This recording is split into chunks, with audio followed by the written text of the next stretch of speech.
Hello പ്രിയ കൂട്ടുകാരെ, അസ്സലാമു അലൈക്കും വറഹ്മത്തുള്ളാഹ്. ഇന്ന് നമ്മൾ 5ാം ക്ലാസ്സിന്റെ കിതാബുൽ ഫിഖ്ഹിന്റെ റിവിഷനുമായിട്ടാണ് വന്നിരിക്കുന്നത്. നമുക്ക് പാദവാർഷിക പരീക്ഷയാണ് വരുന്നത്. കിതാബുൽ ഫിഖ്ഹിന്റെ റിവിഷനാണ്. നമുക്ക് 1 മുതൽ 6 വരെയുള്ള പാഠഭാഗങ്ങളാണ് എക്സാമിന് വരുന്നത്. ആ പാഠഭാഗങ്ങളുടെ റിവിഷനാണ്. അപ്പോൾ നമുക്ക് മോഡൽ ക്വസ്റ്റ്യൻ പേപ്പറൊക്കെ വീഡിയോ ആയിട്ട് അപ്ലോഡ് ചെയ്യണം. എല്ലാവരും ഉപകാരപ്പെടുത്തണം.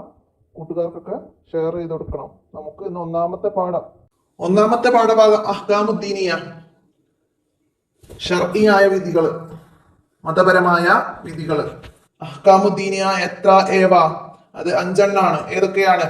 വാജിബ്, സുന്നത്ത്, ഹറാമ്, കറാഹത്ത്, ഹലാല്. വാജിബിൽ തന്നെ 2 വിധമുണ്ട്, ഫർള് ഐനും ഫർള് കിഫായിയും. എന്താണ് ഫർള് ഐന്? ഓരോ വ്യക്തിക്കും നിർബന്ധമായതാണ് ഫർള് ഐൻ. പൂർത്തിയാക്കി കൊടുക്കാൻ വരും. ഓരോ വ്യക്തിക്കും നിർബന്ധമായത് ഡാഷ് ഫർള് ഐന്.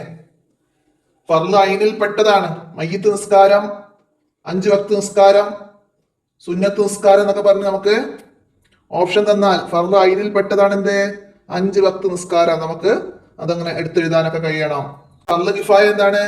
സമൂഹത്തിൽ ഒരാൾ ചെയ്താൽ മാത്രം മതിയാകും, ആരും ചെയ്തില്ലെങ്കിൽ എല്ലാവരും കുറ്റക്കാരാകുന്ന കാര്യമാണ് ഫർള് കിഫായ. മയ്യിത്ത് നിസ്കാരം പോലെ. രണ്ടും വേർതിരിച്ച് മനസ്സിലാക്കാം. ഇനി എന്താണ് വാജിബ്? ചെയ്താൽ കൂലിയുള്ളതും ഉപേക്ഷിച്ചാൽ ശിക്ഷയുള്ളതുമാണ് വാജിബ്. എന്താണ് വാജിബിന്റെ നിർവചനം? എന്താണ് ഹറാമിന്റെ നിർവചനം എന്നൊക്കെ ചോദിച്ചാൽ നമുക്കത് നിർവചിക്കാൻ കഴിയണം. ഹറാമ് ചെയ്താൽ ശിക്ഷയുള്ളതും ഒഴിവാക്കിയാൽ കൂലിയുള്ളതുമാണ്. മദ്യപാനവും കളവ് പറയലൊക്കെ ഹറാമാണ്. ഉദാഹരണം മനസ്സിലാക്കണം. 2 ഉദാഹരണം എഴുതുക. വാജിബിന് 2 ഉദാഹരണം, ഹറാമിന് 2 ഉദാഹരണം എന്നൊക്കെ പറഞ്ഞ് നമുക്ക് എഴുതാൻ കഴിയണം കേട്ടോ. സുന്നത്ത്. എന്താണ് സുന്നത്ത്? അതിന്റെ മറ്റൊരു പേരാണ് മന്ദൂബ്, മുസ്തഹബ്, നഫ്ല്, തതവ്വു എന്നൊക്കെ ഇതിന് പേരുകളുണ്ട്. ചെയ്താൽ കൂലിയുള്ളതും ഉപേക്ഷിച്ചാൽ ശിക്ഷയില്ലാത്തതുമാണ്. ചെയ്താൽ കൂലിയുണ്ട്, ഉപേക്ഷിച്ചാൽ ശിക്ഷയില്ല. സലാം പറയൽ, മിസ്വാക്ക് ചെയ്യൽ, വലത് കൈകൊണ്ട് ഭക്ഷണം കഴിക്കൽ, ഇതൊക്കെ എന്താണ്? സുന്നത്താണ് അല്ലെ. ഇനിയോ കറാഹത്ത്. എന്താണ് കറാഹത്ത്? ചെയ്താൽ ശിക്ഷയില്ലാത്തതും ഉപേക്ഷിച്ചാൽ കൂലിയുള്ളതും. വലതു ഭാഗത്തേക്ക് തുപ്പല്, നിസ്കാരത്തിൽ തല തുറന്നിടല്, ഇത് ചെയ്താൽ ശിക്ഷയില്ല. തല തുറന്നിട്ടാൽ ശിക്ഷയില്ല, എന്ന് തല മറച്ചാലോ കൂലിയുള്ളതാണ്. അതുപോലെ വലതു ഭാഗത്തേക്ക് തുപ്പല്, തുപ്പിയെന്ന് കരുതി ശിക്ഷയില്ല, എന്നാൽ തുപ്പാതിരുന്നാലോ കൂലിയുമാണ്. അപ്പോ കറാഹത്ത് മനസ്സിലാക്കാം. ഇനി ഹലാല്. ഇതിന് മുബാഹ് എന്നു പേരുണ്ട്. ചെയ്താലും ഉപേക്ഷിച്ചാലും കൂലിയോ ശിക്ഷയോ ഇല്ല. ചെയ്താലും കൂലിയും ശിക്ഷയില്ല, ഉപേക്ഷിച്ചാലും കൂലിയും ശിക്ഷയില്ല. വില കൂടിയ ഭക്ഷണം കഴിക്കലും വില കൂടിയ ചെരുപ്പ് ധരിക്കല്, വസ്ത്രം ധരിക്കൽ, ഇതൊക്കെ എന്താണ്? ഹലാലാണ്. ഹലാലിന് മുബാഹ് എന്നും പേരുണ്ട്. ഓപ്ഷൻ തെരഞ്ഞെടുത്ത് യോജിപ്പിക്കാനുള്ള ചോദ്യമായിട്ട് വരും. മയ്യിത്ത് നിസ്കാരം, അത് നമ്മൾ ഇതിലേക്കാണ്? വാജിബാണ്.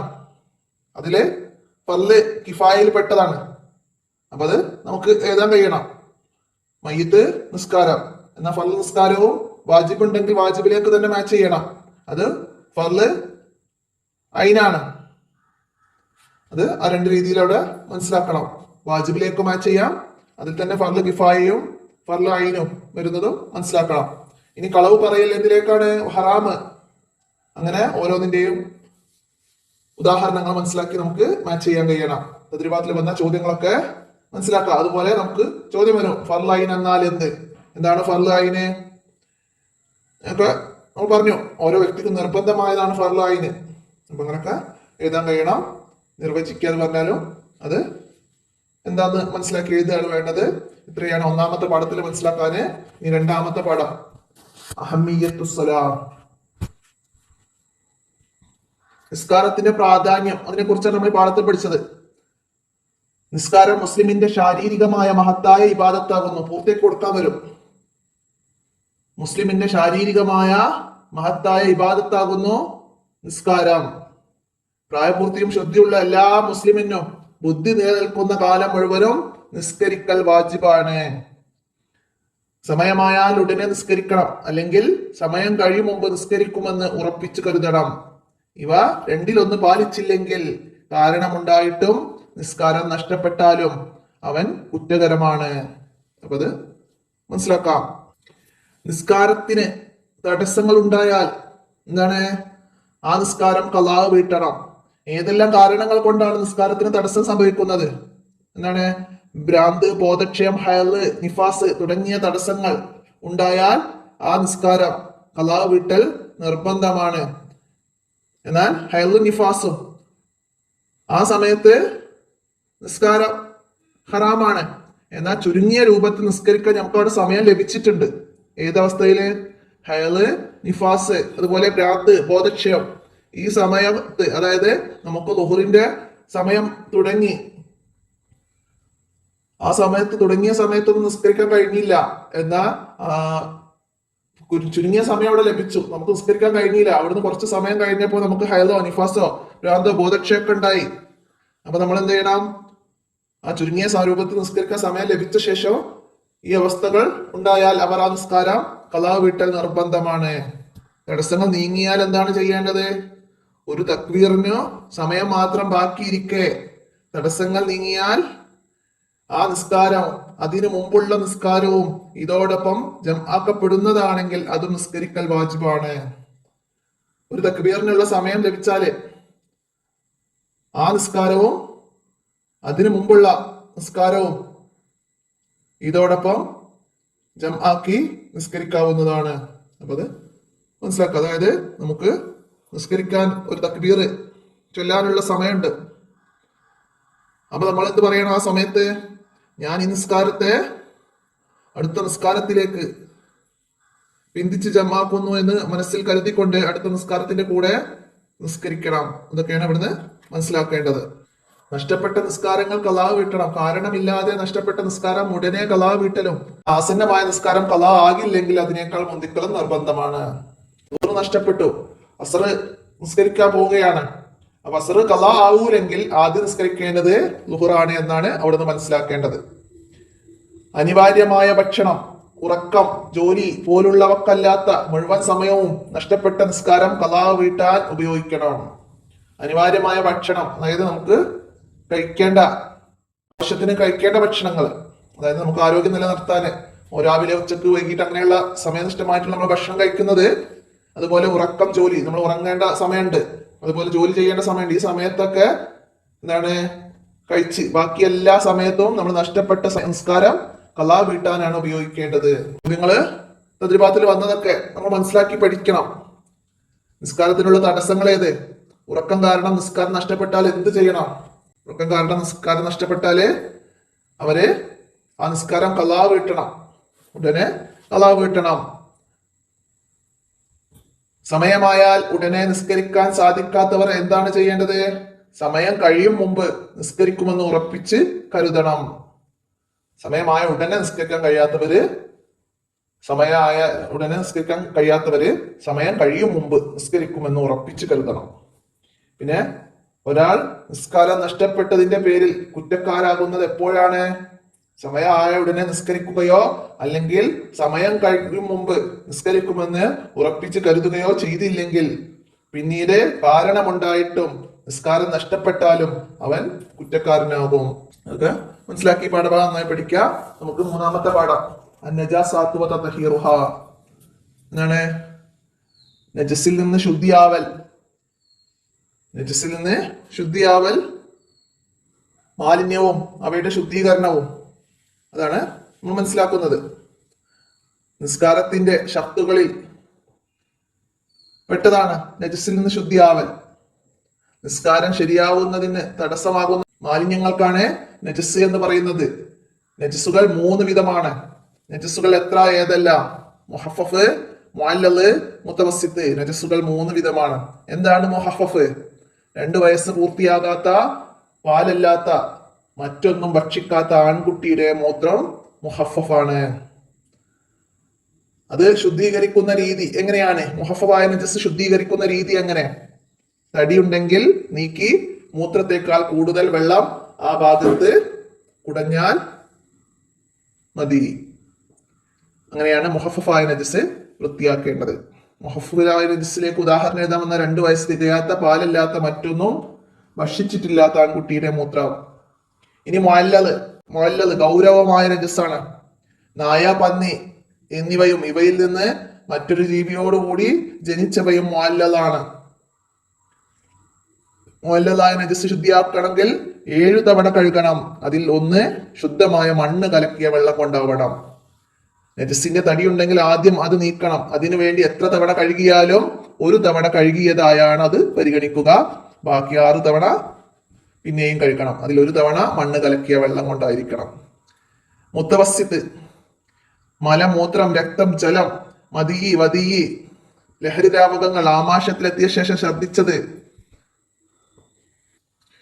മനുഷ്യരല്ലാത്ത ഭക്ഷിക്കപ്പെടാത്ത ജീവികളുടെ പാല്, അയവിറക്കാൻ മൃഗം തികട്ടിയെടുത്തത്, മനുഷ്യൻ, മത്സ്യം, ജറാദ് എന്നിവ അല്ലാത്ത ജീവികളുടെ ശവം, തിന്നപ്പെടാത്ത ജീവികളിൽ നിന്ന് ജീവനുള്ളപ്പോൾ വേർപിരിഞ്ഞ രോമം, തൂവൽ തുടങ്ങിയവ എന്താണ്? നജസ്സുകളാണ്. മനുഷ്യൻ, മത്സ്യം, ജറാദ് ഇവയുടെ ശവം നജസ്സല്ല. മനുഷ്യൻ, മത്സ്യം, ജറാദ് ഇവയുടെ ശവം നജസ്സല്ല. എന്നാൽ തിന്നപ്പെടാത്ത ജീവിയുടെ പാല്, തിന്നപ്പെടാത്ത ജീവികളിൽ നിന്ന് ജീവനുള്ളപ്പോൾ വേർപിരിഞ്ഞ രോമം, ഇതൊക്കെ എന്താണ്? നജസ്സുകളാണ്. രക്തം, ജലം, മലമൂത്രം, മദീ, വദീ ഇതൊക്കെ നജസ്സുകളാണ്. ഒക്കെ മനസ്സിലാക്കാം. മുത്തവസ്സിത്ത് കൊണ്ട് മലിനമായാൽ എങ്ങനെയാണ് ശുദ്ധിയാക്കേണ്ടത്? ആദ്യം നജസിന്റെ തടി നീക്കുക. നിറം, മണം, രുചി എന്നിവ മുഴുവനായി നീങ്ങുന്നത് വരെ കഴുകുക. പരമാവധി ശ്രദ്ധിച്ചിട്ടും നിറം എന്നിവ നീങ്ങിയിട്ടില്ലെങ്കിൽ അത് വിരോധമില്ല. രുചി മാത്രമോ അല്ലെങ്കിൽ നിറമോ മണമോ ഒന്നിച്ചു പോകുന്നില്ലെങ്കിലും ശുദ്ധമാകുന്നതല്ല. മുറിച്ച് കളയലല്ലാതെ വഴിയില്ലെങ്കിൽ പൊറുക്കപ്പെടുന്നതാണ്. നജസ് എത്ര തവണ കഴുകിയിട്ടും നിറവോ മണവോ ഒന്നിച്ചു പോകുന്നില്ലെങ്കിൽ അത് മുറിച്ചു കളയലല്ലാതെ വഴിയില്ലെങ്കിൽ ആ നജസ് പൊറുക്കപ്പെടുന്നതാണ്. നജസായ വസ്തു 2 കൊല്ലത്തിനേക്കാൾ കുറവുള്ള വെള്ളത്തിൽ ഇട്ട് കഴുകരുത്. 2 കൊല്ലത്ത് എന്ന് പറഞ്ഞാൽ ഏകദേശം 200 ലിറ്റർ ആണ്. 2 കൊല്ലത്ത് 200 ലിറ്റർ മനസ്സിലാക്കട്ടോ. ആ വെള്ളത്തില് കുറവുള്ളത് അതിലിട്ട് നജസായത് ഇട്ട് കഴുകരുത്. നജസ് ആയ വസ്തുവിന്മേൽ വെള്ളം ഒഴിച്ചാണ് കഴുകേണ്ടത്. മൂത്രം പോലുള്ള നജസ് ഒരു സ്ഥലത്തോ മറ്റോ വറ്റിപ്പോയിട്ടുണ്ടെങ്കിൽ അവിടെ മൊത്തം വെള്ളം ഒഴിച്ചാൽ മതി. വറ്റിയിട്ടില്ലെങ്കിൽ അത് ആദ്യം നീക്കം ചെയ്ത് പിന്നെ വെള്ളം ഒഴിക്കുക. കിണറിലെ കുറഞ്ഞ വെള്ളം നജസായാൽ അതിലേക്ക് കൂടുതൽ വെള്ളം ഒഴിച്ച് 2 കുല്ലത്താക്കുകയാണ് വേണ്ടത്. നമുക്കിവിടെ മനസ്സിലാക്കാം. ലഹരിദ്രാവകം ഏത് ഇനം നജസിൽപ്പെട്ടതാണ്? ലഹരിദ്രാവകം മുത്തവസ്സിത്തായ ഇനത്തിൽപ്പെട്ടതാണ്. ചത്ത കോഴിയുടെ തോല് അതെന്താണ്? മുത്തവസ്സിത്താണ്. മനസ്സിലാക്കണം. ഇതൊക്കെ നമുക്ക് മാച്ച് ചെയ്യാനും എടുത്ത് എഴുതാനൊക്കെ വന്നാല് മനസ്സിലാക്കി പഠിക്കണം. മുഹഫഫ് എന്താണ്? മുഅല്ലൽ എന്താണ്? മുത്തവസ്സിത്ത് എന്താണ്? എന്താണ് നജസ് എന്നൊക്കെ മനസ്സിലാക്കണം. നജസിൽ നിന്ന് ശുദ്ധിയാവുന്ന നിസ്കാരത്തിന്റെ എന്താണ്? നിസ്കാരത്തിന്റെ ഷർത്താണ്. നിസ്കാരത്തിന് നിർബന്ധമാണ്. നജസ് വറ്റിയിട്ടോ ഉണങ്ങിയിട്ടോ ഉണ്ടെങ്കിൽ അവിടെ എന്താണ്? നീക്കം ചെയ്ത് വെള്ളം ഒഴിച്ചാൽ മതി. അപ്പൊ അത് മനസ്സിലാക്കണം. ലഹരിദ്രാവകങ്ങൾ എങ്ങനെയാണ് ശുദ്ധിയാകുന്നത്? ലഹരിദ്രാവകങ്ങൾ സ്വയം സുർക്കയാകൽ കൊണ്ടാണ് ശുദ്ധിയാകുന്നത്. ലഹരിദ്രാവകങ്ങൾ സ്വയം സുർക്കയാവൽ കൊണ്ട് ശുദ്ധിയാവും. മനസ്സിലാക്കണം, ഇമ്പോർട്ടന്റ് ആയിട്ട് മനസ്സിലാക്കണത്. അതുപോലെ നായ, പന്നി എന്നിവയും ഇവയൊന്നും മറ്റൊരു ജീവിയോട് കൂടി ജനിച്ചവയും അല്ലാത്ത ശവത്തിന്റെ തോലൊക്കെ ഊറക്കിടൽ കൊണ്ട് ശുദ്ധിയാവും. നായയുടെയും പന്നിയുടെയും അവയിൽ നിന്ന് പിരിഞ്ഞുണ്ടായവയുടേതല്ലാത്ത എല്ലാ ശവത്തിന്റെയും തോല് ഊറക്കിടൽ കൊണ്ടാണ് ശുദ്ധിയാവുന്നത്. പിന്നെ 2 കൊല്ലത്ത് വെള്ളം എന്ന് പറഞ്ഞാൽ 200 ലിറ്റർ ആണ്. ഊറക്കിടൽ കൊണ്ട് ശുദ്ധിയാകുന്ന തോലുകൾ ഏവാന്ന് വെച്ചാൽ നമുക്ക് എഴുതാൻ കഴിയണം. അവിടെ മൊത്തം വെള്ളം ഒഴിച്ച് കഴുകണം. എവിടെയാണ്? മൂത്രം പോലുള്ള നജസ് ഒരു സ്ഥലത്തോ മറ്റോ വറ്റിപ്പോയിട്ടുണ്ടെങ്കിൽ അവിടെ മൊത്തം വെള്ളം ഒഴിച്ച് കഴുകണം. അങ്ങനെ ആ പാഠഭാഗം നന്നായി മനസ്സിലാക്കുക. തിരിച്ചൊക്കെ ചോദ്യങ്ങൾ വരും. ഇതിലുള്ള ഉത്തരങ്ങൾ തന്നെ ചോദ്യമായിട്ട് വരും. അപ്പോഴൊക്കെ നമുക്ക് മനസ്സിലാക്കാൻ കഴിയണം. നമുക്കിനി 4ാമത്തെ പാഠം മാ യോഫ അൻഹു മിനൻ നജാസാത്തി, അശുദ്ധികളിൽ വിട്ടുവീഴ്ചയുള്ളത്, ഇളവുള്ള നജസ്സുകളെ കുറിച്ചിട്ട്. ശുദ്ധി ഇസ്ലാമിൽ വളരെ പ്രധാനപ്പെട്ടതാണ്. നിസ്കാരം ശരിയാവണമെങ്കിൽ ശരീരം, വസ്ത്രം, സ്ഥലം എന്നിവ ശുദ്ധി ഉണ്ടായിരിക്കണം. എന്നാൽ ചില നജസ്സുകൾക്ക് ഇളവുണ്ട് എന്ന് പറഞ്ഞിട്ടുണ്ട്. ഏതൊക്കെയാണ് ഇളവുള്ള നജസ്സുകൾ? ഏതൊക്കെയാണ്? ഒലിക്കുന്ന രക്തമില്ലാത്ത കൊതുക് പോലുള്ളവയുടെ രക്തം, മുറിവ്, മുഖക്കുരു, ചെവിക്കുരു മുതലായവയുടെ രക്തം, ചലം, ഇതൊക്കെ എന്താണ്? ഇളവുള്ള നജസ്സാണ്. നിസ്കാരത്തില് ഇളവുണ്ട്. ഇവ തന്റെ പ്രവൃത്തി കൊണ്ടല്ലെങ്കിൽ കൂടുതലാണെങ്കിലും ഇളവുണ്ട്. തന്റെ പ്രവൃത്തി കൊണ്ടാണെങ്കിൽ കുറഞ്ഞതിന് മാത്രമേ ഇളവുള്ളൂ. പിന്നെ മുഅല്ലദല്ലാത്ത അന്യ രക്തം, മുഅല്ലദ് നമ്മൾ നേരത്തെ പറഞ്ഞു അല്ലെ, നായ, പന്നി എന്നിവയാണ് മുഅല്ലദായ. ഇവയുടേതല്ലാത്ത അന്യ രക്തം, മൂക്കിൽ നിന്നുള്ള രക്തം, ഹയൽ രക്തം, ഇതൊക്കെ കുറഞ്ഞതിന് ഇളവുണ്ട്. ഇനി ആ വഴിയിൽ നജസുണ്ടെന്ന് ഉറപ്പുള്ള ചളി, അത് ഇളവുള്ള നജസാണ്. പിന്നെ ഈച്ചയുടെ കാഷ്ടം, വവ്വാലിന്റെ മൂത്രം, കാഷ്ടം, ഇതൊക്കെ നിസ്കാരത്തിൽ ഇളവുണ്ട്. ഇത് ഇളവുള്ള നജസുകളിൽ നിന്ന് രണ്ടെണ്ണം എഴുതുക എന്ന് പറഞ്ഞാൽ നമുക്ക് എഴുതാൻ കഴിയണം. ഈച്ചയുടെ കാഷ്ടം, വവ്വാലിന്റെ കാഷ്ടം, ഒലിക്കുന്ന രക്തമില്ലാത്ത കൊതുക് പോലുള്ളവയുടെ രക്തം, മുറിവ്, ഇതിൽ നിന്നൊക്കെ സ്വന്തം പ്രവർത്തനം കൊണ്ടല്ലാതെ പുറപ്പെടുന്ന രക്തം, പ്രവർത്തനം കൊണ്ടാണെങ്കിൽ കുറഞ്ഞതിന് മാത്രമേ ഇളവുള്ളൂ. ഇതൊക്കെ മനസ്സിലാക്കി പഠിക്കാം. പിന്നെ കുറവും കൂടുതലും തീരുമാനിക്കുന്നത് പതിവനുസരിച്ചാണ്. ഒരു വസ്തുവിൽ നജസ് ഉണ്ടെന്ന് ഉറപ്പില്ലെങ്കിൽ അത് ശുദ്ധിയുള്ളതായി പരിഗണിക്കാം. നിസ്കരിക്കാൻ പോകുന്നവന്റെ ശരീരത്തിലോ വസ്ത്രത്തിലോ ഇളവില്ലാത്ത നജസ് ഒരാൾ കണ്ടാൽ അത് അവന് ഉണർത്തൽ നിർബന്ധമാണ്. വിവാദത്തിൽ നിർബന്ധമായ ഒരു കാര്യത്തിൽ ഒരാൾക്ക് വീഴ്ച വന്നതായി കണ്ടാലും അറിയിച്ചു കൊടുക്കല് നിർബന്ധമാണ്. ഇതൊക്കെ നമ്മൾ തദ്രിബാത്തിന്റെ ചോദ്യത്തിൽ പറഞ്ഞിട്ടുണ്ട്. അതൊക്കെ മനസ്സിലാക്കി പഠിക്കാം, പാഠത്തിന്റെ തദ്രിബാത്തിലുള്ളത്. അപ്പൊ ഇത്രയാണ് 4ാമത്തെ പാഠം. ഈ 5ാമത്തെ പാഠത്തില് സ്ത്രീ രക്തങ്ങളാണ്. സ്ത്രീകളുടെ ഗർഭാശയത്തിൽ നിന്ന് പുറപ്പെടുന്ന രക്തങ്ങൾ 3 വിധമാണ്. ഒന്ന് ഹൈള്, പിന്നെ നിഫാസ്, പിന്നെ ഇസ്തിഹാല, അത് രോഗരക്തമാണ്. ഹൈള് രക്തം ഗർഭാശയത്തിന്റെ അങ്ങേയറ്റത്ത് നിന്ന് ചില പ്രത്യേക സമയങ്ങളിൽ പുറപ്പെടുന്നതാണ്. ഹൈൾ ഉണ്ടാകുന്ന ഏറ്റവും കുറഞ്ഞ പ്രായം 9 ചാന്ദ്രവർഷമാണ്. 9 വയസ്സാകാൻ 16 ദിവസം താഴെയുള്ളപ്പോൾ രക്തം പുറപ്പെട്ടാലും അത് ഹൈളാകും. കുറഞ്ഞത് 1 ദിവസം, സാധാരണ 6-7 ദിവസം, കൂടിയത് 15 ദിവസം. 2 ഹൈളിന് ഇടയിലുള്ള ഏറ്റവും കുറഞ്ഞ ശുദ്ധികാലം 15 ദിവസമാണ്. നിഫാസ് പ്രസവം കഴിഞ്ഞ് 15 ദിവസത്തിനുള്ളിൽ പുറപ്പെടുന്ന രക്തമാണ് നിഫാസ്. അതിനുശേഷം കാണപ്പെടുന്ന രക്തം ഹൈളാണ്. കുറഞ്ഞത് അല്പസമയമാണ്. സാധാരണയിൽ 40 ദിവസം, കൂടിയത് 60 ദിവസം. ഹൈള്, നിഫാസ് എന്നിവ കൊണ്ട് ഹറാമാകുന്ന കാര്യങ്ങൾ പറഞ്ഞു. എന്തൊക്കെയാണ്? നിസ്കാരം, നോമ്പ്, സുജൂദ്, തവാഫ്, ഖുർആൻ ഓതൽ, ഖുർആൻ എഴുതപ്പെട്ടവ തൊടലും ചുമക്കലും, പള്ളിയിൽ താമസിക്കൽ, ഇതൊക്കെ ഹൈള്, നിഫാസ് കൊണ്ട് ഹറാമാണ്. പിന്നെ സംയോഗം ചെയ്യൽ, മുട്ടുപൊക്കലിനിടയിൽ ഇണചേരൽ, തൊലാഖ് ചെയ്യൽ, ഇതൊക്കെ ഹൈള്, നിഫാസും കൊണ്ട് ഹറാമായ കാര്യങ്ങളാണ്. ഇതിൽ ഏതെങ്കിലും ഒന്ന് തന്നിട്ട് ഓപ്ഷനിൽ നമുക്കത് ഉണ്ടാവും. അപ്പൊ അത് ടിക്ക് ചെയ്യാൻ കഴിയണം. ഹൈള്, നിഫാസ് കൊണ്ട് ഹറാമായ കാര്യങ്ങളിൽപ്പെട്ട 2 എഴുതാന്നൊക്കെ പറഞ്ഞാൽ ഇതിൽ നിന്ന് എഴുതണം. പിന്നെന്താണ് പ്രത്യേകം ശ്രദ്ധിക്കണം? എന്താണ്? രാത്രി രക്തം നിന്നാൽ കുളിക്കും മുമ്പ് നോമ്പെടുക്കാം. കുളിക്കുന്നതിന് മുമ്പ് സംയോഗം ചെയ്യാൻ പാടില്ല. ഹജ്ജ് ചെയ്യുമ്പോൾ തവാഫ് ഒഴികെയുള്ള മറ്റ് കർമ്മങ്ങളെല്ലാം ചെയ്യാം. തവാഫ് ശുദ്ധിയായതിനു ശേഷം മാത്രം ചെയ്യണം. ഹൈള്, നിഫാസ് ഉള്ളവർക്ക് എന്താണ് ഹജ്ജ് കർമ്മങ്ങൾ ചെയ്യാൻ പാടില്ലാത്തത്? ഏത്? തവാഫാണ്. പിന്നെ ഹൈള്, നിഫാസ് ഇവ രാത്രി രക്തം നിന്നാൽ കുളിക്കുന്നതിന് മുമ്പ് നോമ്പെടുക്കാം. കുളിക്കുന്നതിന് മുമ്പ് സംയോഗം ചെയ്യാൻ പാടില്ല. ഇസ്തിഹാല, അത് ഹൈള്, നിഫാസിന്റെ സമയത്തല്ലാത്ത വരുന്ന രക്തമാണ്. ഇതിന്റെ സമയപരിധിയില്ല. ഇസ്തിഹാല ഉള്ളപ്പോൾ മേൽ പറഞ്ഞവയൊന്നും നിഷിദ്ധമല്ല എന്ന് നമ്മൾ പറഞ്ഞു. അതായത് ഇസ്തിഹാദത്തുകാരിക്ക് നോമ്പ് നോൽക്കാം, നിസ്കരിക്കാം, സുജൂദ്, തവാഫ് എല്ലാം ചെയ്യാം. പള്ളിയിൽ താമസിക്കാൻ, ഖുർആൻ തൊടലും എടുക്കലൊക്കെ അനുവദനീയമാണ്. അപ്പൊ അത് ഈ പാഠഭാഗത്ത് നിന്ന് മനസ്സിലാക്കാം. ഹൈളിന്റെ കുറഞ്ഞ പരിധി, കൂടിയത്, നിഫാസിന്റെ കുറഞ്ഞത്, കൂടിയത്, സാധാരണ ഒക്കെ നന്നായിട്ട് ഓർഡറിൽ മനസ്സിലാക്കാം. 2 ഹൈളിന്റെ ഇടയിലുള്ള കുറഞ്ഞ ശുദ്ധികാലം 15 ദിവസമാണ്. അത് മനസ്സിലാക്കാം. ഇനി 6ാമത്തെ പടം സുനൽ ഉളൂഇ, ഉളൂഇന്റെ സുന്നത്തുകൾ.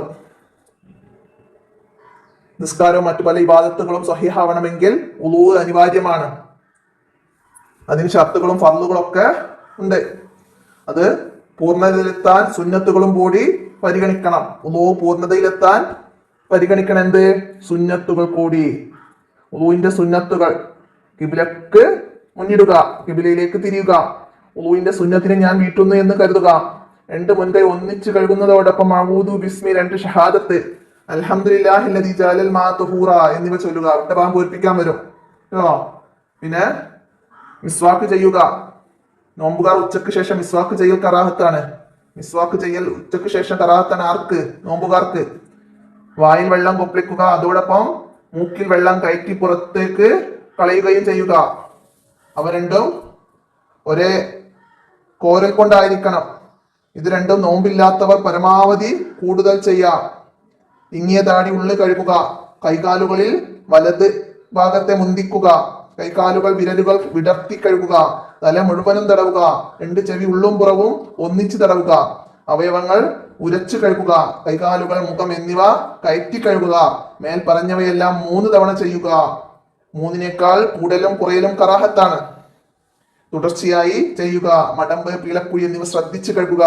ഉദൂവിന്റെ ബാക്കി വെള്ളം അല്പം കുടിക്കുക. അങ്ങനെ നമ്മൾ ഉദൂവിന്റെ സുന്നത്തുകൾ പറയുന്നുണ്ട്. അപ്പൊ ഈ സുന്നത്തുകളിൽ നിന്ന് തന്നെ ചോദ്യങ്ങൾ വരും. എന്തൊക്കെയാണ്? ഉദൂയിൽ കയറ്റി കഴുകേണ്ട അവയവങ്ങൾ ഏതൊക്കെയാണ്? കൈകാലുകളും മുഖവും എന്നിവ കയറ്റി കഴുകണം. ഇനി ഉള്ളും പുറവും തടവണം. ചെവി രണ്ടും ഉള്ളും പുറവും തടവണം. ഇനി തടവേണ്ട അവയവങ്ങൾ ഏതൊക്കെയാണ്? തല മുഴുവനും തടവണം, ചെവി ഉള്ളും പുറവും ഒന്നിച്ച് തടവണം. പിന്നെ എത്ര തവണ തടവണം? എത്ര തവണ കഴുകണം? 3 തവണ.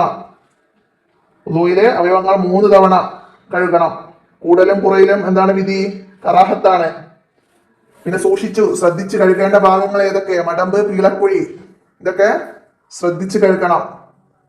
ഉദൂവിന്റെ ബാക്കി വെള്ളം അല്പം കുടിക്കണം. അതൊക്കെ മനസ്സിലാക്കി, പോയിന്റുകൾ മനസ്സിലാക്കുക. അതിന് ചോദ്യങ്ങൾ വരും. ഇനി എന്താണ്? അനുബന്ധ സുന്നത്താണ് എന്ത്? ആവശ്യമില്ലാതെ സംസാരം ഒഴിവാക്കുക. പിന്നെ കാര്യമില്ലെങ്കിൽ തോർത്താതിരിക്കുക. ഉളൂ എടുത്ത ഉടനെ കിബിലക്ക് മുന്നിട്ട് 2 കൈയും കണ്ണും മേൽപോട്ട് ഉയർത്തി 2 ഷഹാദത്ത് ചൊല്ലി ദുആവും ചെയ്ത് നബി സല്ലല്ലാഹു അലൈഹി വസല്ലമയുടെ കുടുംബത്തിന്റെ മേൽ സ്വലാത്തും സലാമും ഒക്കെ ചൊല്ലുക. അത് ഉളൂവിന് ശേഷം ചെയ്യൽ സുന്നത്താണ്. അനുബന്ധ സുന്നത്തുകളാണ് ഇതൊക്കെ. അതായത് ഉളൂവിന്റെ ശേഷം ചെയ്യേണ്ട, അതായത് ഉളൂ എടുത്ത് കഴിഞ്ഞിട്ട് അനാവശ്യമായി സംസാരിക്കാതിരിക്കുക, തോർത്താതിരിക്കുക, അതൊക്കെ ശ്രദ്ധിക്കുക. അപ്പൊ നമുക്ക് 6 പാഠങ്ങളിൽ നിന്നായി ഇത്രയും കാര്യങ്ങളാണ് മനസ്സിലാക്കി പഠിക്കാനുള്ളത്. അപ്പൊ തദ്രിബാത്തിൽ വന്ന ചോദ്യങ്ങളൊക്കെ എല്ലാവരും നന്നായി മനസ്സിലാക്കി പഠിക്കണം. അതിന്റെ കൂടെ പാഠത്തിന്റെ ഉള്ളിൽ നിന്ന് വരുന്ന പൂർത്തിയാക്കി കൊടുക്കാനും ഒക്കെ ഉള്ള ചോദ്യങ്ങളൊക്കെ മനസ്സിലാക്കി എഴുതി മനസ്സിലാക്കി പഠിക്കണം. അപ്പൊ ഇത്രയാണ് ഇന്നത്തെ വീഡിയോയിൽ ഉൾപ്പെടുത്തുന്നത്. നമുക്ക് അടുത്ത പാഠഭാഗത്തിന്റെ റിവിഷനും ചോദ്യപേപ്പറുമായിട്ട് അടുത്ത വീഡിയോയിൽ കാണാം. അസ്സലാമു അലൈക്കും വറഹ്മത്തുള്ളാഹി.